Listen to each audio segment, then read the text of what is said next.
हाय दोस्तों, आपका स्वागत है हमारे यूट्यूब चैनल गुरुकुल एकेडमी में। अगर आप हमारे चैनल पर नए हैं तो हमारे चैनल को सब्सक्राइब करिए, लाइक करिए एंड बेल का आइकन दबाना ना भूलें और प्लीज़ शेयर करना भी नहीं भूलें, क्योंकि आपके शेयर से ही हमारी सारी जो मेहनत है वो रंग आती है, वो रंग दिखती है। क्योंकि किसी की भविष्य बनती है या किसी को जॉब लगता है या किसी को जानकारी मिलती है, ये हमारे लिए बहुत बड़ी खुशी की बात है और आपके लिए भी बहुत बड़ी खुशी की बात है, क्योंकि आपकी वजह से कोई शिक्षित होने हो रहा है तो आपको बहुत बड़ा एक सच मिला है। ठीक है, आगे बढ़ते हैं कि ये रेलवे एनटीपीसी लेवल 1 के लिए है। ठीक है, और ये एसएससी एमटीएस के लिए भी है। ठीक है, पहला क्वेश्चन शुरू करते हैं कि क्या दिया है। ठीक है, पहला क्वेश्चन क्या दिया है कि उस रीट को क्या कहते हैं जिसे उस अधिकारी के विरुद्ध दायर किया जाता है जिसकी व्यक्ति को बंदी बनाकर रखा जाता है। तो वो कौन सा रीट है जिस मतलब कि वो रीट को क्या कहते हैं जिसे अधिकारी के विरुद्ध दायर किया जाता है जो किसी व्यक्ति को बंदी बनाकर रखता है, तो है बंदी प्रत्यक्षीकरण अभिलेख। क्या है? बंदी प्रत्यक्षीकरण अभिलेख। ठीक है, आगे बढ़ते हैं दूसरे क्वेश्चन पे। भारतीय संविधान के किस अनुच्छेद के अंतर्गत राष्ट्रपति पर महाभियोग चलाया जा सकता है? तो ऑप्शन नंबर जो डी है वो सही है, आर्टिकल 61। आर्टिकल 61 के तहत जो है राष्ट्रपति पर महाभियोग चलाया जा सकता है। ठीक है, आगे बढ़ते हैं तीसरे क्वेश्चन पे। भारतीय संविधान की प्रस्तावना कितनी बार संशोधित की गई है? तो भारतीय संविधान की जो प्रस्तावना है वो कितनी बार संशोधित की गई है? तो वह एक बार। तो जो ऑप्शन नंबर ए है वो सही है। ठीक है, आगे बढ़ते हैं चौथे क्वेश्चन में। भारतीय संविधान का कौन सा भाग मौलिक अधिकारों से संबंधित है? तो भारतीय संविधान का कौन सा भाग मौलिक अधिकारों से संबंधित है? तो वो है ऑप्शन सी। वो है ऑप्शन ऑप्शन सी जो है वो सही है। थर्ड, भाग 3 जो है वो मौलिक अधिकारों से संबंधित है। ठीक है, मौलिक अधिकारों से संबंधित। चलते हैं पांचवें क्वेश्चन पे। संविधान की नवीं अनुसूची में रखे गए एक्ट को किस अनुच्छेद ने बचाया है? तो संविधान की अनुसूची में, नवीं अनुसूची में रखे गए एक्ट को किस अनुच्छेद से ने बचाया है?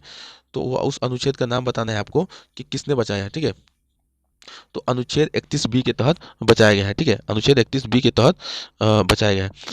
अब देखते हैं आगे क्वेश्चन क्या है। छठवां क्वेश्चन है कि राष्ट्रपति पर महाभियोग चलाने के प्रस्ताव पर सदन के कितने सदस्यों के हस्ताक्षर होने चाहिए? मतलब कि अगर हम राष्ट्रपति पे महाभियोग चलाने का प्रस्ताव अगर हम सदन में रखते हैं तो उसमें कितने सदस्यों का सिग्नेचर होना चाहिए? ठीक है, हस्ताक्षर का मतलब सिग्नेचर होना चाहिए। तो ऑप्शन नंबर जो ए है, सदन की कुल सदस्यों की संख्या का 1/4 होने चाहिए। ठीक है, आगे बढ़ते हैं सातवें क्वेश्चन पे बढ़ते हैं कि भारतीय संविधान का कौन सा अनुच्छेद राष्ट्रपति को मौलिक अधिकारों के स्थगन की शक्ति प्रदान करता है? मतलब कि भारतीय संविधान का कौन सा अनुच्छेद है जो राष्ट्रपति के मौलिक अधिकारों के स्थगन की शक्ति प्रदान करता है? तो कौन सा अनुच्छेद है जो राष्ट्रपति को स्थगन का शक्ति प्रदान करता है? तो अनुच्छेद 359 जो है वो प्रदान करता है। ठीक है, आगे बढ़ते हैं आठवें क्वेश्चन पे। संविधान के किस अनुच्छेद के अंतर्गत पिछड़ी जाति आयोग मंडल आयोग की नियुक्ति की गई थी? मतलब कि संविधान के कौन सा अनुच्छेद के तहत पिछड़ी जाति आयोग है उसमें मंडल आयोग की नियुक्ति की थी? पिछड़ी जाति आयोग में ही मंडल आयोग की नियुक्ति की गई थी। तो अनुच्छेद जो है 340, ऑप्शन नंबर बी जो है वो बिल्कुल सही है। नौवें क्वेश्चन पे चलते हैं कि किस प्रधानमंत्री के शासनकाल में संपत्ति के अधिकार को मौलिक अधिकारों की सूची से निकाला गया था? तो मतलब कि कौन से प्रधानमंत्री के शासनकाल में संपत्ति के अधिकार को मौलिक अधिकार से निकाल दिया गया था? तो वो कौन से थे प्रधानमंत्री? तो मोरारजी देसाई थे। ऑप्शन नंबर सी बिल्कुल सही है। 10वां क्वेश्चन है कि संविधान के 56वें, 55वें, 53वें और 36वें संशोधन द्वारा क्रमशः क्या हुआ था? तो गोवा, अरुणाचल प्रदेश, मिजोरम और सिक्किम और भारत को राज्य का दर्जा दिया गया था। ठीक है, तो ऑप्शन नंबर जो सी है वो बिल्कुल सही है। आगे बढ़ते हैं 11वें क्वेश्चन पे कि लोकसभा लोकसभा में सबसे अधिक प्रतिनिधित्व के संदर्भ में उत्तर प्रदेश के बाद दूसरे नंबर का राज्य कौन सा है? तो वो कौन सा है? वो है महाराष्ट्र। ऑप्शन नंबर जो बी है वो क्या है? वो सही है। ठीक है, आगे बढ़ते हैं 12वें क्वेश्चन पे। राज्यसभा के निर्वाचन में किसी राज्य से उम्मीदवार बनाने के लिए उस राज्य में क्या क्या होने चाहिए? मतलब कि किसी राज्यसभा के निर्वाचन में किसी राज्य के उम्मीदवार बनाने के लिए, किसी राज्य से उम्मीदवार बनाने के लिए उस राज्य में मतदान होना आवश्यक नहीं है। क्या होना उस राज्य में क्या होना आवश्यक नहीं है? तो मतदान होना आवश्यक नहीं है। ऑप्शन नंबर बी जो है वो बिल्कुल सही है। अब 13वें पे चलते हैं। पंचायती राज का विषय है, तो पंचायती राज जो है किस सूची में आता है, या विषय भी पूछ सकता है, तो किस सूची में आता है, सीधा सीधी है। यह विषय क्या है, तो वह है राज्य सूची में आता है। ऑप्शन नंबर सी जो है वो बिल्कुल सही है। 14वें क्वेश्चन पे चलते हैं। संपत्ति के मूल अधिकार को किस संविधान संशोधन के द्वारा समाप्त किया गया था? जो संपत्ति का अधिकार था उसे मूल अधिकारों के किस संविधान संशोधन के द्वारा जो है समाप्त किया गया था? तो ऑप्शन नंबर जो है बी 44वें संविधान संशोधन के द्वारा, 44वें संविधान संशोधन के द्वारा। ठीक है, आगे बढ़ते हैं 15वें क्वेश्चन पे। 8वीं अनुसूची में वर्तमान में कुल कितनी भाषाएं हैं? तो 8वीं अनुसूची में कुल कितनी भाषाएं हैं? तो वो है 22 भाषाएं। ऑप्शन नंबर सी जो है बिल्कुल सही है। 16वें क्वेश्चन पे चलते हैं।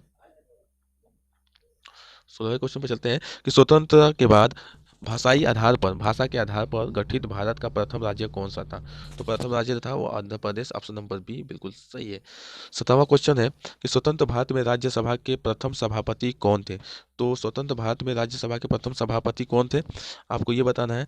तो डॉक्टर सर्वपल्ली राधाकृष्ण जो थे वो राज्यसभा के प्रथम सभापति थे। स्वतंत्र भारत के पूछता है, स्वतंत्र भारत में राज्यसभा के प्रथम सभापति कौन थे? तो डॉक्टर सर्वपल्ली राधाकृष्ण। 18वां क्वेश्चन है, भारतीय संविधान के किस अनुच्छेद के तहत लोकसभा में अनुसूचित जातियों और जनजातियों के लिए आरक्षण दिया गया है? तो भारतीय संविधान के किस अनुच्छेद के तहत लोकसभा में अनुसूचित जातियों और जनजातियों को लिए आरक्षण दिया गया है? तो आर्टिकल 330। ठीक है, 330 के तहत। 19वें क्वेश्चन पे चलते हैं। अंडमान निकोबार द्वीप समूह का न्याय क्षेत्र किस न्यायालय की देखरेख में आता है? तो पोर्ट ब्लेयर में कलकत्ता हाईकोर्ट की सर्किट बेंच में। तो ऑप्शन नंबर जो बी है वो सही है। अंडमान निकोबार द्वीप समूह का जो न्याय क्षेत्र है किस न्यायालय की देखरेख में आता है? तो जो पोर्ट ब्लेयर के में कलकत्ता हाईकोर्ट के सर्किट बेंच में आता है। ठीक है, ऑप्शन नंबर बी सही है। 20वें क्वेश्चन पे चलते हैं। केंद्र शासित प्रदेश लक्षद्वीप के न्यायिक क्षेत्र का कार्य कौन सा न्यायालय करता है? तो जो न्यायिक मतलब लक्षद्वीप की जो न्यायिक क्षेत्र का कौन सा कार्य जो है न्यायालय करता है, कौन सा जो न्यायालय है वो कौन सा इसका कार्य करता है? तो वह केरल हाईकोर्ट। और केरल हाईकोर्ट और जो है लक्षद्वीप का एक ही क्या है, न्यायालय है, हाईकोर्ट है। ठीक है, हाईकोर्ट क्या है, एक ही है, कोची में। ठीक है, इसका जो न्यू रखा गया था 1956 में न्यू रखा गया था। ठीक है, आगे बढ़ते हैं 21वें क्वेश्चन पे। सुप्रीम कोर्ट की जजों की संख्या को कौन बदल सकता है? तो कौन बदल सकता है? तो इसे कानून के द्वारा बदल सकते हैं। ठीक है, ऑप्शन नंबर जो बी है वो बिल्कुल सही है। 22वें क्वेश्चन पे चलते हैं। सुप्रीम कोर्ट के मुख्य न्यायाधीश के रूप में कार्य करने के लिए व्यक्ति को उच्च न्यायालय में कम से कम कितने वर्षों तक कार्य करना चाहिए? तो उसे 10 वर्षों तक कार्य करना चाहिए। ऑप्शन नंबर ए जो है वो बिल्कुल सही है। 23वें क्वेश्चन पे चलते हैं। दिल्ली को एनसीटी मतलब राष्ट्रीय राजधानी प्रदेश संविधान के किस संशोधन से बनाया गया था? तो कौन सा संशोधन था जिसे दिल्ली को राजधानी बनाया गया था? क्या बनाया गया था? एनसीटी बनाया गया था। तो संशोधन जो है ऑप्शन नंबर बी जो है 69वां संशोधन के द्वारा। ठीक है, आगे बढ़ते हैं। 24वां क्वेश्चन है, उपराष्ट्रपति को हटाने का प्रस्ताव किसमें पेश किया जा सकता है? तो अगर हम उपराष्ट्रपति को हटाना चाहते हैं तो प्रस्ताव किसमें पेश करेंगे? ठीक है, ये पूछा है क्वेश्चन में। तो केवल राज्यसभा में पेश करेंगे। केवल किसमें? राज्यसभा। ऑप्शन नंबर जो बी है वो बिल्कुल सही है। उपराष्ट्रपति को हटाने के लिए प्रस्ताव सिर्फ राज्यसभा में ही प्रस्तुत किया जाता है। ठीक है, 25वां क्वेश्चन पे चलते हैं कि सीमा प्रबंधन विभाग किस मंत्रालय के अंतर्गत विभाग है? सीमा प्रबंधन विभाग किस मंत्रालय के अंतर्गत विभाग है? तो ऑप्शन जो बी है वो बिल्कुल सही है, गृह मंत्रालय के अंतर्गत। जो सीमा प्रबंधक विभाग है वो कौन से मंत्रालय के अंतर्गत का विभाग है? तो वो है गृह मंत्रालय के अंतर्गत का विभाग है। ठीक है, 26वें क्वेश्चन पे चलते हैं कि क्षेत्रफल के हिसाब से भारत की सबसे बड़ी लोकसभा कौन सी है? तो वो है लद्दाख। क्षेत्रफल के हिसाब से भारत की सबसे बड़ी लोकसभा कौन सी है? तो वो है लद्दाख। ऑप्शन नंबर बी जो है बिल्कुल सही है। ऑप्शन नंबर जो बी है वो बिल्कुल सही है। चलते हैं आगे वाले क्वेश्चन पे हम लोग। 27वें अब तो लास्ट हो गया। ठीक है, अगर हमारी आपको वीडियो अच्छी लगती है तो सब्सक्राइब कीजिए, लाइक कीजिए एंड शेयर करना मत भूलिएगा कि आपके शेयर और लाइक और सब्सक्राइब से ही हमारा मनोबल हाई रहता है, जिससे हम अच्छे से अच्छे वीडियो बना सकते हैं। ओके दोस्तों, थैंक यू।